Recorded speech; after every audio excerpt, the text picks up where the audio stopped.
My mail carrier has been delivering to my house for 11 years. He knows my name, he knows I take my coffee on the porch on Tuesday mornings, and he knows that I live alone. So when he knocked on my front door, instead of just leaving the package on the step, I knew something was different. "I'm sorry to bother you," he said, holding his hat in both hands. "But I've been meaning to say something for a few weeks now, and I keep talking myself out of it. It's probably nothing." I told him it was fine. I told him to go ahead. He looked past me toward the driveway.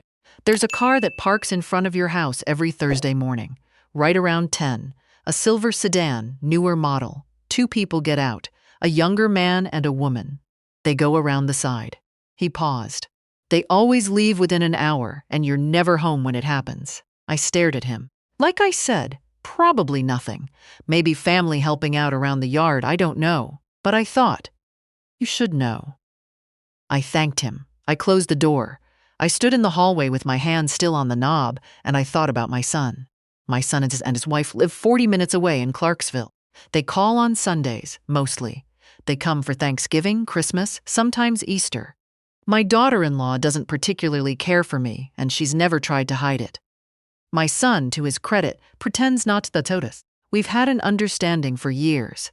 I stay out of their lives. They stay mostly out of mine, and everyone keeps the peace.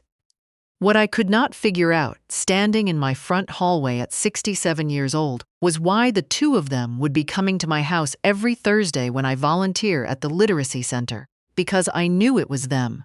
I knew before I checked anything. I just knew. I am a retired bookkeeper. I worked 31 years in accounting, first for a manufacturing company in Cincinnati, then for a regional medical group here in Harlow. I understand numbers. I understand records. I understand what it means when things don't add up. What I didn't understand yet was how much hadn't been adding up.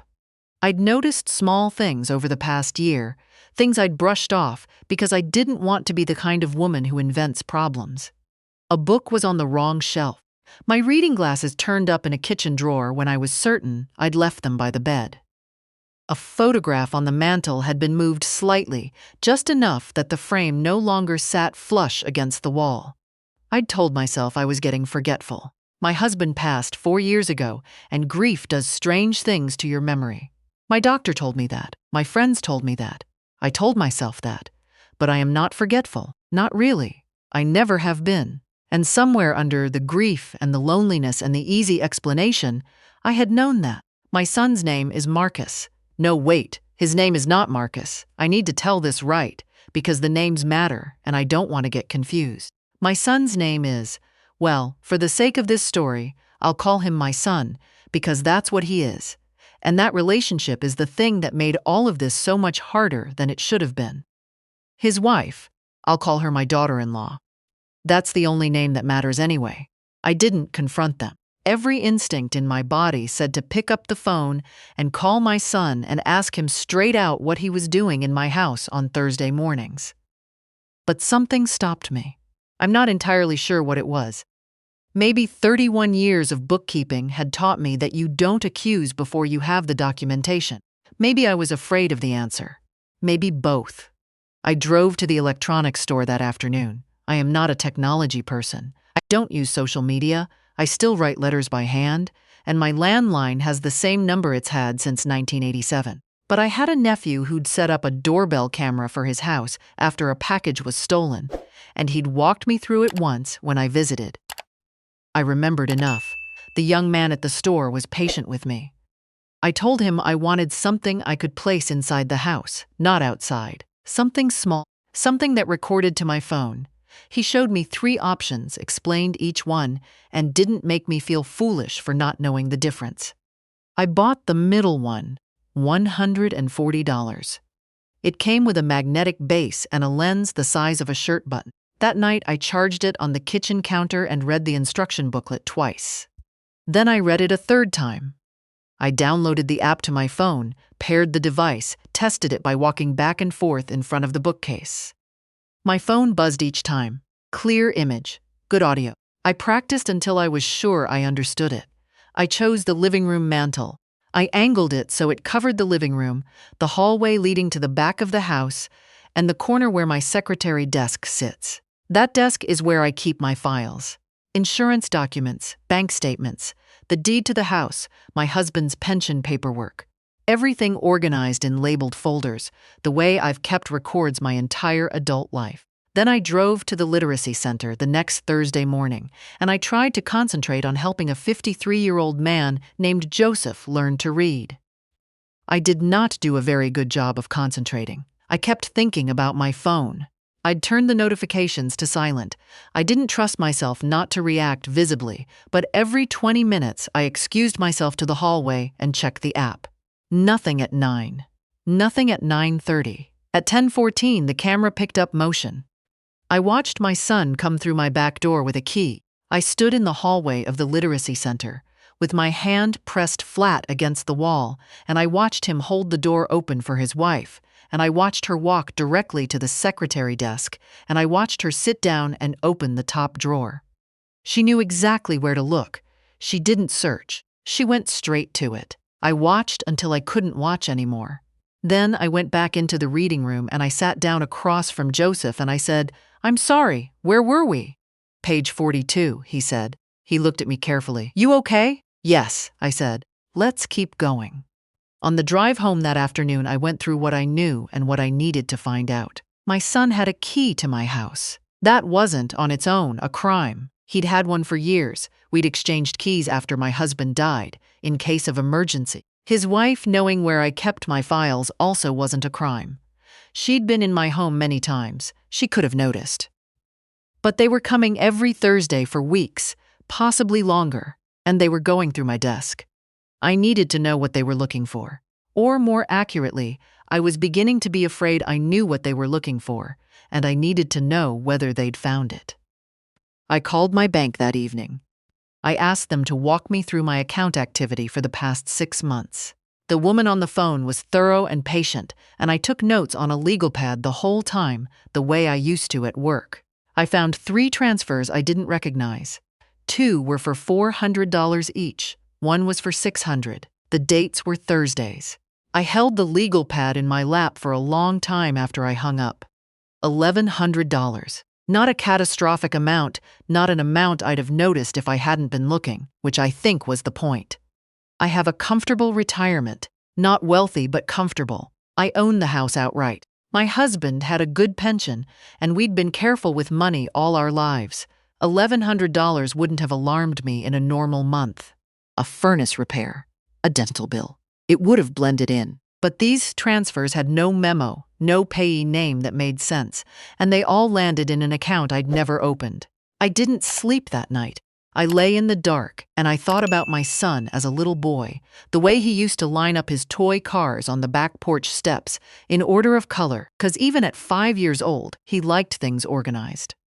I thought about the first time he brought her home for dinner and how she'd looked around my kitchen with a small, tight smile that said she found it wanting. I thought about the years of careful politeness and the holidays and the phone calls, and I tried to find the place where it had gone wrong, and I couldn't. Maybe it had always been wrong. Maybe I'd been choosing not to see it. I went back to the store the next day and bought a second camera. This one I placed aimed at the secretary desk itself, tucked behind the row of gardening books on the small shelf above it. The following Thursday, I went to the literacy center again. I helped Joseph with syllables and vowel sounds, and a short passage about weather patterns that he read slowly and carefully, and almost perfectly. I checked my phone less this time, partly because I was getting better at concentrating, and partly because I wasn't sure I could hold it together if I saw what I was afraid I'd see. They came at 10:08. My daughter-in-law went to the desk again. This time I watched her open the bottom drawer, the one where I keep the household files. Utility accounts, insurance policies, the home warranty. She took out a folder, photographed several pages with her phone, and put it back. She opened the drawer on the other side and found the folder with my banking statements. She photographed those too. My son stood behind her with his arms crossed, watching the front window. She found the folder with the house deed. She held it up and said something to my son that I couldn't hear clearly. He said something back. She photographed it. They left at 10:51. My son locked the back door behind them. That night, I called a woman I used to work with. She left the medical group a few years after I did and went into estate law. I told her what I had. I told her about the transfers. I told her what I'd recorded. She was quiet for a moment. Then she said, "You need to come in." I went to her office the next morning. I brought the legal pad, the bank statements I'd printed, and my phone with both recordings. She watched the videos twice. She made notes. She asked me several questions, most of which I could answer precisely because I am a retired bookkeeper and I keep good records. "Here's what I think is happening," she said. "Based on the transfers and what you've shown me, someone has gained access to an account in your name or something close to your name and is routing small amounts out on a pattern. The desk searches are probably to find out what other assets are accessible. The deed is concerning because if someone photographs a property deed and your signature appears elsewhere in their possession, there are things that can be done with that." "Like what?" I said. She looked at me steadily. "Like filing paperwork to transfer a lien. Like setting up a home equity line you don't know about. It's not easy, but it's possible, especially if they're patient about it." I looked at my hands. They were folded in my lap, very still, the way my mother's hands used to be when she was trying not to show how she felt. "My son," I said. "I know," she said. "I'm sorry." She filed a report with the county sheriff's office that afternoon. I changed all my account passwords that night, moved my most important documents to a fireproof lockbox with a combination I chose myself and wrote down nowhere, and I asked my bank to add a verbal password requirement to any account changes. Then I waited. I want to explain something about waiting. When you're 67 and you're waiting to find out whether your son has been stealing from you, it doesn't feel the way you might expect. I'd always assumed that if something like this happened, some terrible discovery about someone I loved, I would cry or be angry or fall apart in some recognizable way. I didn't. I felt a kind of gray flatness like looking at a field in February. Everything was still there. The house, the furniture, the photographs on the mantel. Everything looked the same, but the light had changed. I went to the literacy center on the following Thursday, as usual. My son and his wife arrived at 10:12. The sheriff's deputy was parked one street over. My attorney was in the passenger seat of my neighbor's car across the way. I'd asked her to be close by, not because I needed her physically present, but because I needed to know someone who knew the whole truth was nearby. I watched the camera feed from the literacy center hallway. They came in. They went to the desk. My daughter-in-law opened the bottom drawer and reached for the lockbox, which was new, which she hadn't seen before. I watched her pause. She turned to my son. He said something. She shook her head. That's when I called the deputy. I drove home in time to see the deputy's car in my driveway. My son was standing on the back porch with his arms crossed, and when he saw my car pull in, something moved across his face that I won't try to describe because I don't have words for it. It wasn't guilt exactly. It was more like the particular expression of a person who has been caught in something they had fully convinced themselves they'd never be caught in. My daughter-in-law was sitting at my kitchen table. She had her purse in her lap and she was looking at the wall. I walked past them both and into the kitchen, and I stood at the counter and I held onto the edge of it with both hands. The deputy took the statements. He'd already contacted the bank's fraud department. My attorney arrived and spoke with him quietly in the hallway. My son said twice that he was trying to help me, that he was just looking at the finances to make sure I was managing okay. My daughter-in-law said nothing at all. My finances were fine, I said.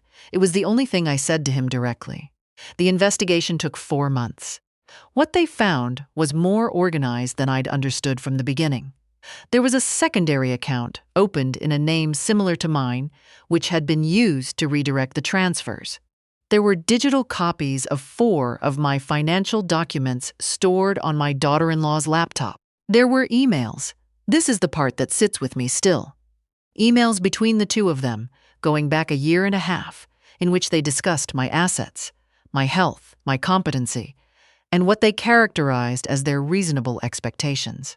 My reasonable expectations written about by my son in emails to his wife. They pled guilty to financial exploitation of a vulnerable adult. My son was sentenced to 18 months probation and ordered to repay the transferred funds plus legal costs. My daughter-in-law received the same sentence. They were required to complete financial counseling. Neither of them is permitted to act as a financial agent, trustee, or power of attorney for any person for 7 years. They did not go to prison. I want to be honest about that, because I know what people want to hear and I think the truth matters more. They did not go to prison. Some days I feel fine about that, some days I don't. What I feel consistently, which surprises me, is a strange kind of clarity. For almost 2 years, small things had been off in my life, and I'd been explaining them away.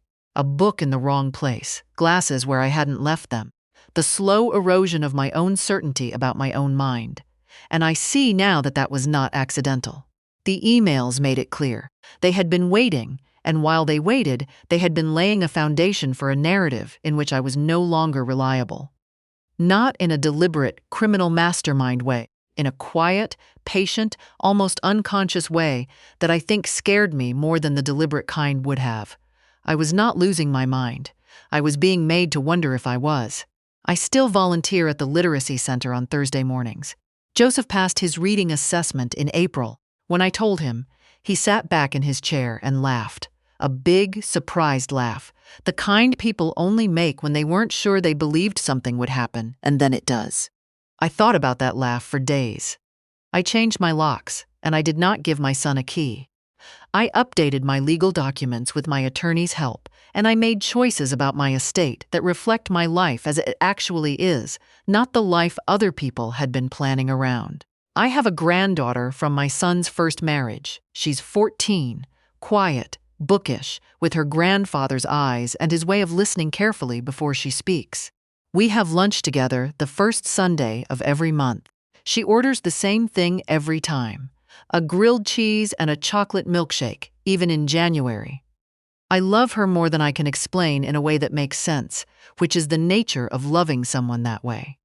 She doesn't know the details of what happened. She knows her father and I are not in contact. She knows I love her regardless of any of that, and that I will always answer when she calls. My mail carrier still waves from the truck when he passes.